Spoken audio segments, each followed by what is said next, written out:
এক মাস টাইম দিলাম ভাই, এই এক মাসের মধ্যে আপনি ফেসবুকে ভাইরাল হবেন ভাই।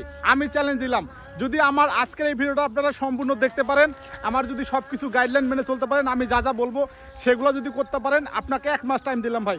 এই এক মাসের মধ্যে আপনার প্রচুর পরিমাণে ফলোয়ার বাড়বে, আপনার ভিডিও ভাইরাল হবে, আপনি ফেসবুকে টিকে থাকবেন। দেখবেন, প্রথম কথা হচ্ছে আপনি আগে আপনার পেজ বা আইডি যেটাই হোক না কেন সেটা একটু চেক করে দেখবেন যে আপনার পেজের রিকমেন্ডেশন ঠিক আছে কিনা, পেজ স্ট্যাটাস ঠিক আছে কিনা, কোনো ইস্যু আছে কিনা, এগুলাকে চেক করে নেবেন। যদি সব ঠিকঠাক থাকে তাহলে পেজে যদি আপনি কাজ করতে চান তাহলে প্রথম অবস্থায় আপনাকে রেগুলারিটি মেনটেন করতে হবে। রেগুলারিটি কি বলতে পারেন ভাই?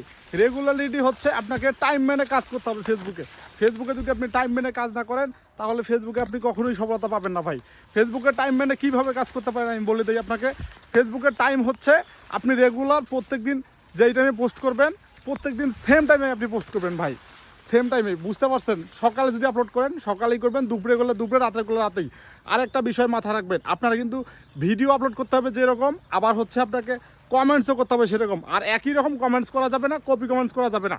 আপনার কিন্তু ভিডিও ভাইরাল হবে দুইটা অপশনে, সেটা হচ্ছে আপনার ভিডিওর কোয়ালিটি যদি ভালো থাকে, যদি ভিডিওর কোয়ালিটি ভালো থাকে তাহলে কিন্তু আপনার ভিডিও ভাইরাল হবে। আর একটা হচ্ছে যদি আপনি প্রপার টাইমে ভিডিও আপলোড করতে পারেন।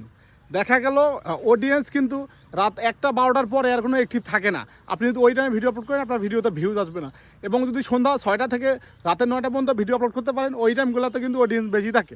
তো ওই টাইমে আপনি ভিডিও আপলোড করলে ওই ভিডিওগুলো ভাইরাল হওয়ার চান্স সবচেয়ে বেশি থাকে। তাই আমি আপনাদেরকে সাজেস্ট সবসময় করি যে প্রপার টাইমে ভিডিও আপলোড করবেন এবং ভিডিও রিলেটেড কমেন্টস করবেন। ভিডিও ভাইরাল হলে যেমন ভিডিও আপনার ফলোয়ার আসবে, এঙ্গেজমেন্ট বাড়বে, রিচ বাড়বে, সেই রকম আপনি কমেন্টস থেকেও আপনার ফলোয়ার বাড়াতে পারেন, এঙ্গেজমেন্ট বাড়াতে পারেন, রিচ বাড়াতে পারেন ভাই। এখন বলতে পারেন ভাই কমেন্টস কীভাবে তাহলে করবো?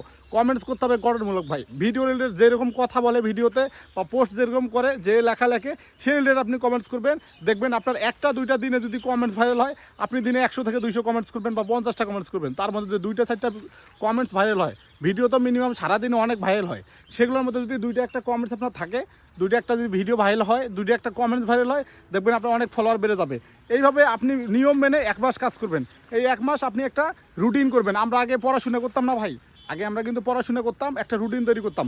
সকাল 8টা থেকে 9টা পর্যন্ত এইটা পড়বো, 9টা থেকে 10টা এইটা, 10টা থেকে 4টা স্কুল করব, স্কুলের পরে এসে বাসায় বিকেলে গোসল, আড্ডা, ঘুম, এইভাবে যেমন রুটিন করি এইরকম আপনার রুটিন করবেন। সকালে একটা পোস্ট করবেন, দুপুরে একটা করবেন, সন্ধ্যা একটা করবেন, রাতে একটা করবেন। রেগুলার যে টাইমে করবেন ওই টাইমে করবেন, একটা রুটিন তৈরি করবেন। যদি এইভাবে কাজ করতে পারেন এবং রেগুলার কাজ করতে পারেন, অ্যাক্টিভিটি দেখাইতে পারেন ফেসবুকে। মেন কথা হচ্ছে আরও একটা বিষয় হচ্ছে অ্যাক্টিভিটি ভাই। ফেসবুকে যদি আপনি অ্যাক্টিভ থাকতে পারেন, ফেসবুকে যদি বুঝাইতে পারেন যে হ্যাঁ আপনি অ্যাক্টিভ, ফেসবুকে যদি সফলতাও পেতে চান, ধৈর্য ধরে কাজ করে যান ভাই। অ্যাক্টিভিটি দেখেন, ফেসবুকে কমেন্টস করেন, রিপ্লাই করেন, রিয়াকশন করেন। ফেসবুকে কমেন্টস করলে আপনার ফলোয়ার বাড়বে ভাই। কমেন্টস ভাইরাল হতে হবে আর ভিডিও ভাইরাল হতে হবে। মেন কথা হচ্ছে ভিডিও আপলোড করতে হবে। আপনার যে ভিডিও না আপলোড করেন, ভিডিও না থাকলে কিন্তু আপনার কোনো কাজ নাই ভাই। ভিডিও যেমন থাকতে হবে, কমেন্টসও করতে হবে। তো আপনারা আর কিছু বাজে অভ্যাস করবেন না, সেগুলো হচ্ছে কোনো কপি কন্টেন্ট আপলোড করবেন না, কোনো কপি ফটো নিয়ে সাপোর্ট করবেন না, কোনো কপি কমেন্টসও আপলোড করবেন না। হ্যাঁ, জাস্ট মনের ভিতরে যা আসবে সেগুলাই লিখে দিবেন। রেগুলার কাজ করবেন, দেখবেন আপনার এক মাস যদি রেগুলার করে কাজ করেন সফলতা পাবেন। তো ভিডিওটি কেমন লাগলো? যদি ভালো লাগে থাকে অবশ্যই একটু কমেন্টস করে জানাবেন ভাইয়েরা আমার।